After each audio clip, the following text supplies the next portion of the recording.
नओं देरो में भी शागिर्दनि एहतजाज कयो आहे। इन हवाले सां वधीक तफ़सील मालूम कयूं था नूर मोहम्मद सुमरो खां। नूर मोहम्मद, वधीक आगाह कजो।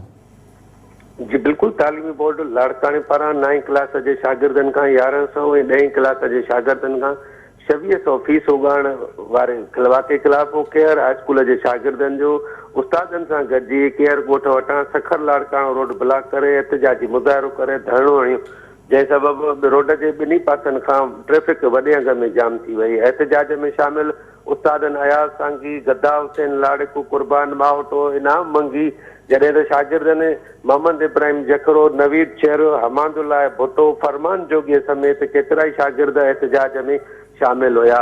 उन मौक़े ते शागिर्दनि लाड़काणो बोर्ड ऐं सिंध हुकूमत ख़िलाफ़ शेती नारेबाज़ी पिणु कई। एहतजाज में जेके शामिल शागिर्द हुआ उन्हनि दावो कंदे चयो त तालीमी बोर्ड लाड़काणो ग़रीब शागिर्दनि खां 9 ऐं 10 क्लास जी जबरी तौर फीस उगाड़ करे ग़रीब शागिर्दनि खां तालीम जो हक़ खसे रही आहे, जेको ज़ुल्म ऐं ज़्यादती आहे, जंहिं ते तालीम खाते जा अमलदार तोड़े सूबाई वज़ीर बि ख़बर न आहे त छो ख़ामोशी अख़्तियार करे वेठल आहिनि। सिंध हुकूमत पारां जॾहिं तालीम मुफ़्त जा ऐलान करे रही आहे त पोइ बोर्ड इंतिज़ामिया शागिर्दनि खां फीस उगाड़ी कहिड़ी मद में करे रही आहे।